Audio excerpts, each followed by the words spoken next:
जय श्री कृष्णा। हरे कृष्णा कृष्णा कृष्णा हरे हरे, राधे राधे। स्वागत है आपका हमारे अपने चैनल अद्भुत गोपाला में। प्रारंभ करते हैं आज की गीता वाणी अध्याय 2 श्लोक 12। न त्वेवाहं जातुनासं न त्वं नेमे जनाधिपा न चैव न भविष्यामः सर्वे वयमते परम्। ऐसा कभी नहीं हुआ कि मैं ना रहा हूँ या तुम न रहे हो अथवा ये समस्त राजा न रहे हो, और न ऐसा है कि भविष्य में हम लोग नहीं रहेंगे।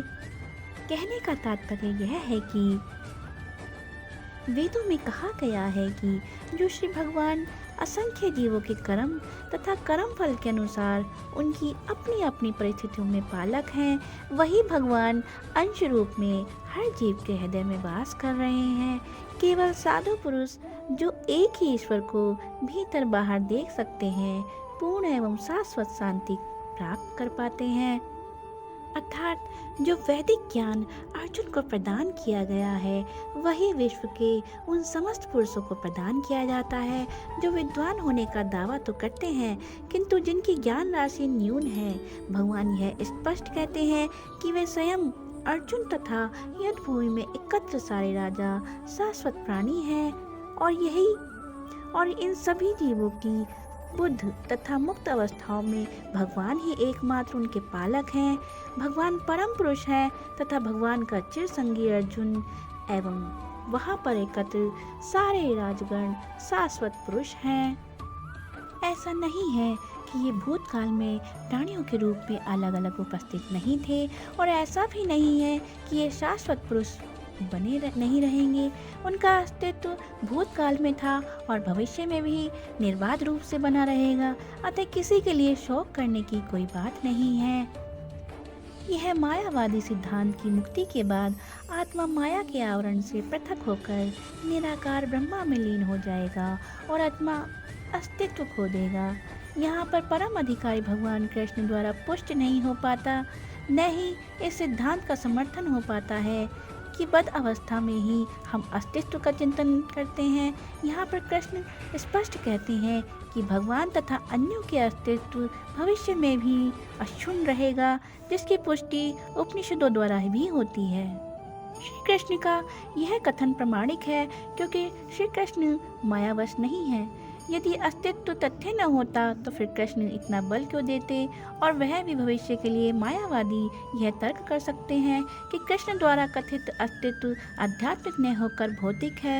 यदि हम इस तर्क को कि अस्तित्व भौतिक होता है स्वीकार कर भी लें, तो फिर कोई कृष्ण के अस्तित्व को किस प्रकार पहचानेगा।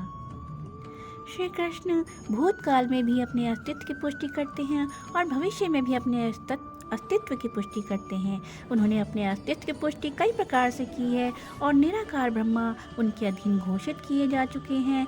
कृष्ण सदा सर्वदा अपना अस्तित्व बनाए रहे हैं। यदि उन्हें सामान्य चेतना वाले सामान्य व्यक्ति के रूप में माना जाता है, तो प्रमाणिक शास्त्र के रूप में उनकी भगवत गीता की कोई महत्व नहीं होगी। एक सामान्य व्यक्ति मनुष्य के 4 अवगुणों के कारण श्रवण करने योग्य शिक्षा देने में असमर्थ रहता है।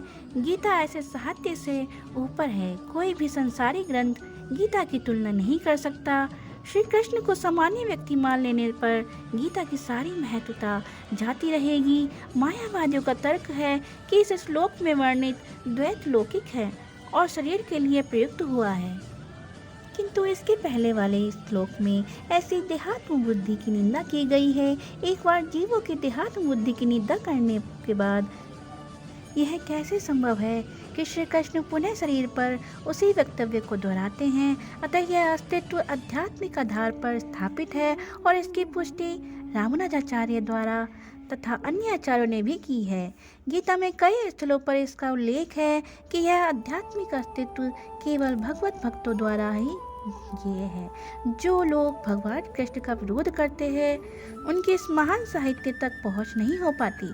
भक्तों द्वारा गीता के उपदेशों को समझने का प्रयास मधुमक्खी द्वारा मधु पात्र चाटने के सदृश है।